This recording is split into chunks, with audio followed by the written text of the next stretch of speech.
Yeah, it is very good to meet you. My name is Beatrice Bota. I'm Director in charge of Open and Distance Education at the Ministry of Education Zambia. And so I represent the directorate here and I speak on behalf of the ministry in this meeting. I would like to first of all say thank you so much to VVOB and of course their funders, Education Above All, for the meeting and also for everything that has started taking place within our schools. The Ministry of Education, as you may be aware, is really committed to ensuring that all our partners that come on board are given space and they are also given support and we are available to work together with them because whatever work you do is so important, and particularly in this case I'm talking about the digital school project, which is very important to us. It is one of the projects that is really cardinal, and it is a major step for us as a ministry as we work towards inclusive and equitable access to education, because our aim is to educate those that are in the mainstream, but we also cater for those that are out of school and those that we term as the lost child or the lost learner. So we are grateful to our partners, and I'd also want to mention, though I may not know other partners that are working with VVOB, but I acknowledge everyone that has a stake in the project that we are running this time. Let me talk about the digital school project and its importance in the ministry, why we should actually support and work with the digital school project this particular time.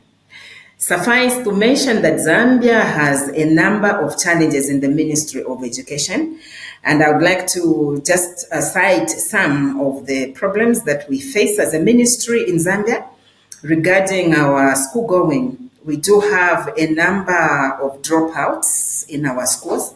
This is as a result of various reasons. Some of them, like for the girls, it could be a reason of pregnancy. It could be lack of support. It could be lack of people that are available to give moral or financial support to the school-going children. And so they are forced to get out of school. And so that is one of the major problems that Zambia has as regards adolescents and adolescents dropping out of school. And also the other thing is that the digital school project, from the time it has been launched, is potentially meant to cater for the out of school. These are the ones that I'm talking about. I do not have the figures right now, but the last time when we looked at the figures, they're quite alarming. The number of our adolescents that drop out of school. But the digital school project actually takes that into consideration. It is looking at those that have dropped out of school, and we are aware that it is concentrating on those that are supposed to write the grade 7 exam. It is a plus for us because then we have an opportunity and a chance to look for those that are supposed to actually benefit from this project and later on find themselves back into the mainstream. And most of these are likely to make it and make it very big in life. So we also know that through the digital school project, a lot of children have been reached out. I have visited a school where we found that some of the learners just couldn't be allowed in because of space. But we really do have a need, and it is important that we address this need. And so if the digital school project is taking care of the children or the adolescents that are not able to be in school because of these various reasons, then the Ministry of Education is supporting and working together with VVOB, because we know that then we are addressing the issue of those that are vulnerable. We are addressing the issue of those that necessarily would never have a chance to get back to school. So we are happy that indeed the digital school project is doing that together with us. When I look at the traditional model of learning, the teacher-pupil chalk talk kind of a thing. It really is limited in the sense that that model does not take into consideration the marginalized groups, especially those that are in the rural setup of Zambia, and those that are displaced learners, and those that are disadvantaged because of various reasons. So, but the digital school project takes care of that. So we are reaching out, and for me, as director of open and distance education, I am very excited to be part of this project because actually our mandate is to increase access to education, and also to make sure that those that are not able to access education are given an opportunity. So through the digital school project, we are giving a second chance to those adolescents who necessarily would not have been in school, but we are giving them a chance. And, we are using open schooling approaches. So we are using blended learning, and through the open learning centers, we are able to bridge the gap that these learners could probably never have crossed on their own. But through the project, we are able to set them, bring them back to a place where they still have hope and they can continue learning. I would also want to indicate that this is one way of promoting equity in education access as we look at the males and the boys and the girls, the teen mothers and the youths that are in our communities that are being reached and also touched by the digital school project. The digital school project also, is anchored on the use of technology, and this agrees with the Ministry of Education agenda, government's digital agenda. In the government would like to go digital. Right now, we do have some institutions and organizations that are looking at digital. So we do have things like that are digital. So we have e-learning, we have e-farming, we have e-health and things like that. So the Ministry of Education would actually want to embrace the government agenda of digital transformation. And through my directorate, the Ministry of Education actually is spearheading the e-learning platforms. We have those that are from outside Zambia, but we also have those that are homegrown, that are funded by ZICTA, and we have been able to come up with and develop an offline digital platform, the Zambian one, where our Zambian learners, both in school and out school, can access content. So we have actually been able to create content in a number of subjects like integrated science, English, mathematics, creative and technology studies, and we have actually uploaded the information for the access of the materials by our learners and our parents and anyone who would be interested. So when we look at the aspect that the digital school project is doing, it is adding to what the ministry is doing. And I know that as we work together like this, we will be able to touch many out of school adolescents and also be able to help them very much. I would like to indicate that through the Open Learning Center, it is important for us because the project is making use of the facilitators that are school-based and who have a contact with the community where they are found to deliver interactive and learner-centered digital lessons. I must indicate that this is very exciting, especially for the rural child, because some of them, they may have had contact with the tablet for the first time. I'm aware that we do have some children that are coming from families where they do not even have a phone. But through the digital school project, the children have been given a chance, not just to see, but also to operate and access the information that is uploaded on the tablets. So we are happy that the digital school project is adding value to what the Ministry of Education is doing. And the content on the tablets, is in line with the Ministry of Education curriculum and syllabus. So as the learners are following what is on the tablet, they are actually ready for them to come and write the examination that is intended for them to write at grade 7. And when I just think about the facilitators, the coordinators at the school level, and the officers that we have from VVOB. For me, it means that we are actually encouraging and widening, broadening the scope of collaboration and working together, because the facilitators are school-based, like I said, but VVOB staff are coming from outside, and as we work together to support the learners that are there, this is a very good way of partnering and a very good way of collaborating. So we are actually showing the community that we can work together and things can actually turn out to be very positive as VVOB staff and the Ministry of Education staff work together. In the past, it has been very rare to see if we are running a project, we will not have the staff for that project so present, as it is with the VVOB staff. And I'm not saying that we do not have staff from other projects present, but I'm happy with the interaction that I have seen from the VVOB staff working together with our Ministry of Education staff. Do you know that when we visited some schools, I was not known, and the staff, the members of staff that were with me, were not known by the school community, by the school staff, but the VVOB staff were known, and they did not need any introduction. For me, that means that we are working very well, and VVOB is collaborating so well with our schools, and this is the way it's supposed to be. So the successes, I think that we are to draw, and we are seeing right now, that is one of them. The collaboration, positive collaboration, and also the instrumental way that the facilitators, the VVOB, is conducting capacity building for the facilitators at the centers, at the open learning centers.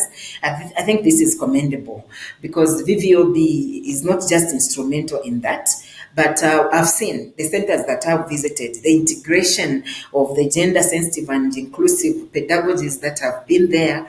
This is very commendable into the digital curriculum. And as we are implementing the CBC, the competence-based curriculum as a ministry, this actually is the way we are going. And I salute VVOB. I salute everyone that is involved in the project for the work being done so far, for the support, for the content and digital assessments that are there on the content, that actually provide confidence in our learners when a child does some task or a topic, and then they're able to assess themselves and they see how they are doing. This provides very positive kind of motivation to the learners, and they are geared to go on and tackle the next tasks. So this is good. We are happy, I must say, as education. But I want to look at, when you look at the ground, when you go to the ground and get the voices from the school level, I know that somebody is going to address that.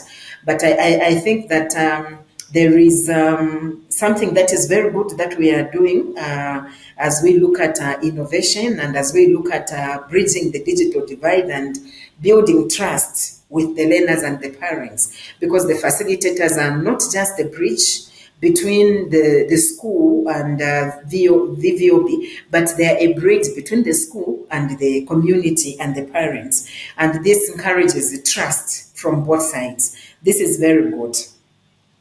What can I say as we look forward? As far as the project is concerned, we as a ministry would like to have the projects extended or rolled out to other districts, because I know that this is going to positively impact those who are going to benefit from them. So as we are implementing the competence-based curriculum and the agenda that is there for the ministry, it is important that the project is expanded and many schools benefit from it.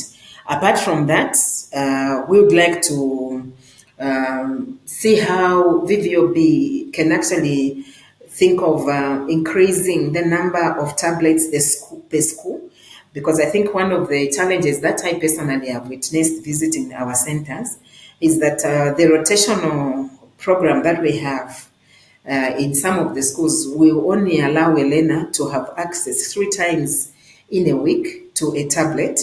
We are talking about learners that are coming from backgrounds where they do not have, access to technology. They do not have laptops. They don't have. The only thing that they will have is this same tablet that the child is coming with.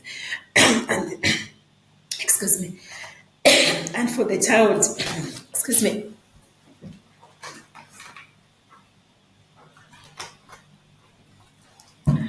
And for a child to acclimatize and get used to using the tablet, I think they would require ample time.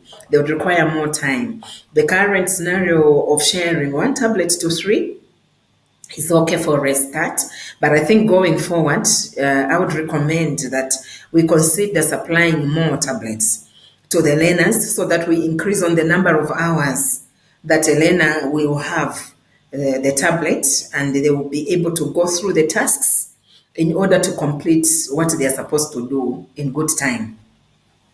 Then the other thing I would like to say is that we would like to see that we have there's more investment in the area of maybe staff, so that we have more staff that are visiting the centers, and also we have more time to attend to technical faults that happen. So if we have more staff in the field at a particular time, it will help us to attend to certain technical problems as they occur.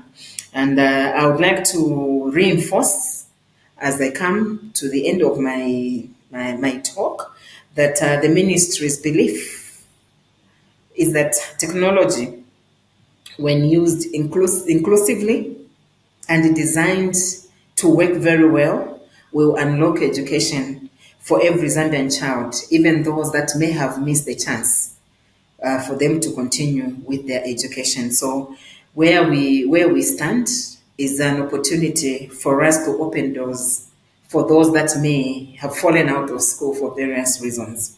I also want to emphasize the sustainability of the digital school project that can only be achieved through partnerships and national digital education policy integration.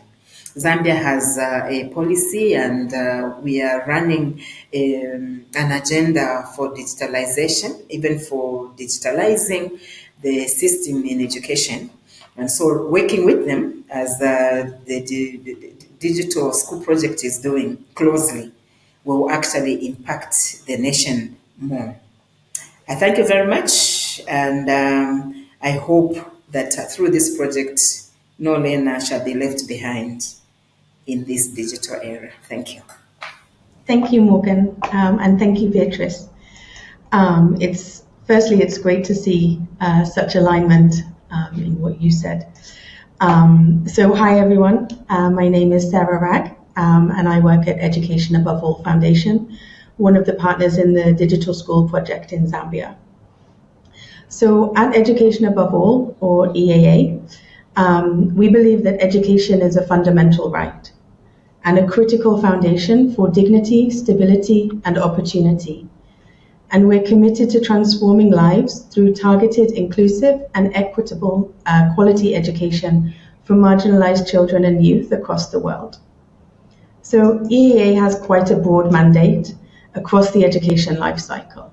And through our partnerships, we look to empower out-of-school children and youth to overcome some of the barriers to quality education. We've built a global alliance for the protection of the right to education, especially in communities and regions that are affected by conflict and by insecurity. And we also look to equip young people with the education and life skills that they need to become leaders in global sustainable development. And then we also foster innovation and creative problem solving to bridge the educational divide so that no child is left behind. And finally, we work to catalyze economic empowerment by ensuring that youth are provided with professional development opportunities that support their employment and job placements. So education is not just a right, but it's a lifeline. And yet for many adolescents in Zambia, as Beatrice mentioned, and millions more around the world, that lifeline is being cut short due to poverty, long distances to school, or simply growing too old for the grade that they left behind. And girls are particularly affected, as social and cultural norms often prioritize domestic roles over education, with early marriage, early pregnancy, gender-based violence, and limited access to school and education. And I think these barriers reinforce these cycles of poverty and inequality, undermining the long-term social and economic development. So we all know that unfortunately, once a learner drops out of school, returning becomes increasingly difficult, especially as they become overage for their grade. And older students often face stigma. There's a lack of age-appropriate learning environments, and they have continued pressure to work or take on family responsibilities. And without targeted support or flexible education pathways, many may never re-enter the education system, limiting their opportunities for personal development and economic empowerment. And I think for us, that's where the Digital School Project comes in. And in partnership with the Zambia Ministry of Education, DODE, VVOB, and other stakeholders, we've worked to develop a flexible, digital-powered alternative to traditional schooling, providing out-of-school adolescents aged 13 to 18 with access to accredited pathways. But I think one of the things that really stands out in this project for education above all is the engagement and the support from the ministry. The Digital School Project supports children with access to curriculum-aligned education through shared tablets, through facilitators, and through the community-based learning centres. But I think I'll let VVOB, our excellent partners on the ground, speak a little more to this. So thinking about the bigger picture, because hopefully, and I believe this is just the beginning of our journey, we need to think about what next. So over the next 18 months, we will continue to support implementation of the Digital School Project in Zambia. And then using the lessons learned, we want to build on the strengths of DSP and continue to work closely with the Ministry of Education and VVOB to explore pathways to scale with sustainable funding mechanisms to ensure continued impact and to start to bridge that educational divide and ensure that no young person is left behind. So I think without further ado, I will pass this back over to VVOB for them to give you more insights and a more in-depth overview of the Digital Schools Project. Thank you. All right, thank you, Sele. All right, my name is Morgan Mwila. I'm the project coordinator for the Digital School Project at VVOB in Zambia. I would like to build on what our two partners have highlighted and mentioned regarding this project. So as one of the partners and also a technical partner on this project, I'll begin by framing on how the Digital School Project has been grounded according to the context of the Zambian education landscape. So as three partners on this project, that is Ministry of Education Zambia, Education Above All, and VVOB Zambia, we had asked ourselves two questions about the model of this Digital School Project. The first question was to ourselves was, what if we could bring school to the learner instead of waiting for the learner to return to school? The second thought was, what if we could design a system that fits into the learner's life rather than asking the learner to fit into the rigid system? So these two thoughts are what gave birth to the Digital School Project, a partnership between the Ministry of Education Zambia, VVOB Zambia, and Education Above All. The main mission of this project is to give out-of-school adolescents not just access to learning, but ownership of their learning journey. This project is being implemented in 2 provinces that are selected out of 10 provinces in Zambia, and in particular 24 selected open learning centers. So this project isn't just a project to us as three partners. It is a pathway, one that is designed to meet learners at their current level and help them build toward a brighter future. The innovation of this digital school project lies in its three-phase model. So we had developed three models of this project. So the first model is what we're calling the foundational numerous and retrace bootcamp. So this first model is a short-term, high-impact intervention. We use teaching at right level methodology to evaluate each learner's actual abilities and not just their age or grade, but provide targeted instruction to provide reading and numeracy to the out-of-school adolescents. The second model is a digital open learning. So once these learners have been helped with numerous and literacy skills, they are enrolled in what we call the digital open learning, which is the structured use of tablets, which is also designed to prepare and help these learners to sit for the grade 7 national examinations of Zambia. And this also tablet shared model has been also designed into also 3 phases. So we have what we are calling individual learning, so where a learner has got 60% of their time to use the tablet at home. The second also model is what we're calling peer group, where learners are meeting in their groups to also have a peer learning or discussion. And then the third also model in this tablet sharing is also what we're calling the teacher learner contact, where the teachers are able also to meet these learners and be able to help them where they're having gaps in their learning journey. So the third also module in the design of this project is the exam readiness and certification. So the final phase of this model is about giving access to these learners to sit for the national examinations and get the certificates. So these certificates, after they sit for national exams, they will give them chances to proceed into the mainstream of the learning journey, or they can have also opportunities to also enroll into other skills training pathways. So what makes this model unique is in its flexibility, like other speakers have mentioned.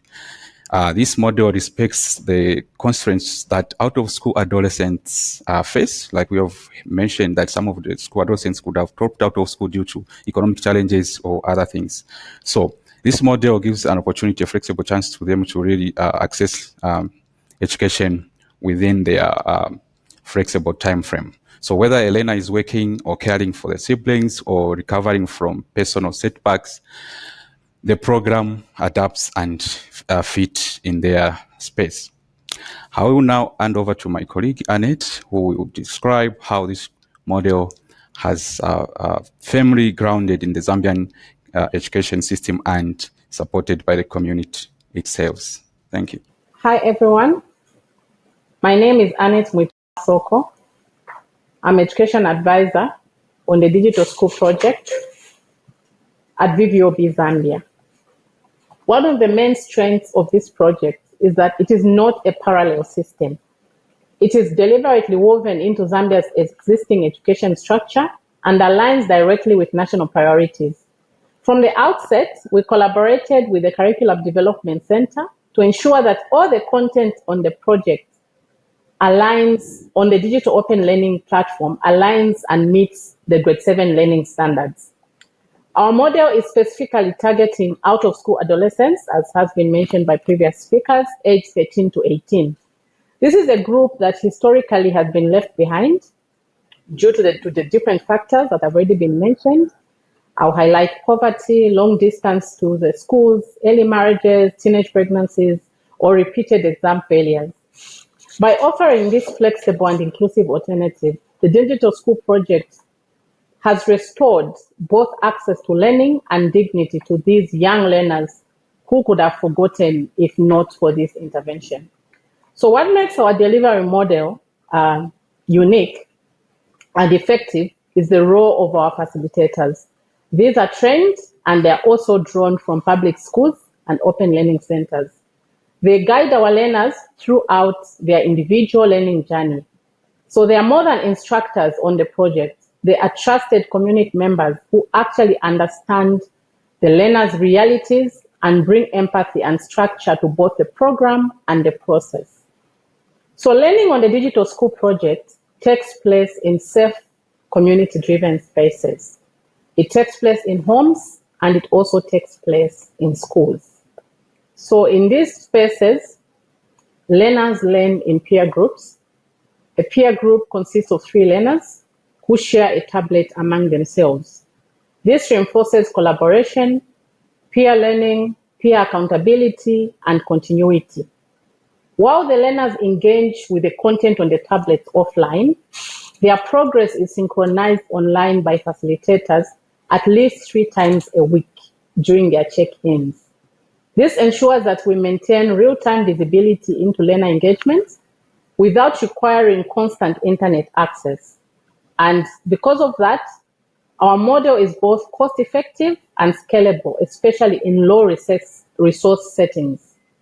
Additionally, we have from the beginning of the project engaged with parents and guardians of the children or out-of-school adolescents on the project. These are oriented to support home learning, to help safeguard the tablets which the learners use to learn, and also these parents and guardians play a critical role in sustaining motivation among the learners. So educating out-of-school adolescents in this way has made their education a shared responsibility. The community buy-in that the project is enjoying is one of the project's greatest strengths. This is more than a technology project. It is a social transformation and innovation. We are seeing learners who once had given up on education now participating actively and preparing for the grade 7 national examinations with confidence. It is important for us to note that the grade 7 exam is a critical benchmark in the Zambian education system because it is a key entry point to higher education or the skills training pathways for our learners. Without this grade 7 exam certificate, the learners would not be able to continue on on either of those paths. So communities that had at one point resigned themselves to high dropout rates are now invested in the success of their youth. The project is receiving a lot of interest and many learners are coming on board for our next intake. And because this model is grounded in public systems or the public education system, it is locally led and supported by evidence, it has the potential to scale and inspire similar efforts in other low resource settings across the globe. Thank you very much. Right, thank you very much, Annette. At this point in time, we'll call our one of our facilitators at one of the selected Open Learning Center to just highlight more on what is happening on the ground in the implementation of the Digital School project at the center. Thank you. Thank you very much, Morgan. Hi, everyone. My name is Esnat Selemani, and I'm the coordinator at Arthur Wina Primary School in Lusaka. When the Digital School project started at school, we were excited but we were excited and a bit unsure. It was something new, not just the technology, but the way it focused on being flexible, supporting learners and keeping them engaged. We started by identifying and registering out-of-school adolescents of the age between 13 and 18 from nearby communities. After we gave them intake assessment and put them into two groups,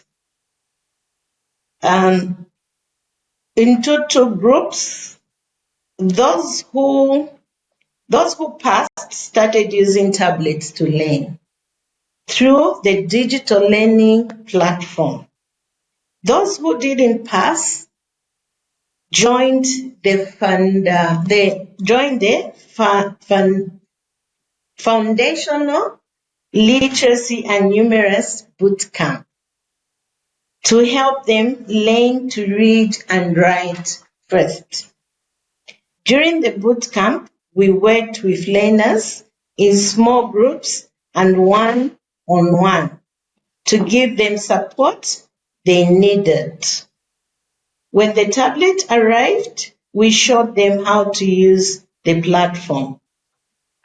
We check with them every week, share the tablet fairly, and use laptops to track their learning progress.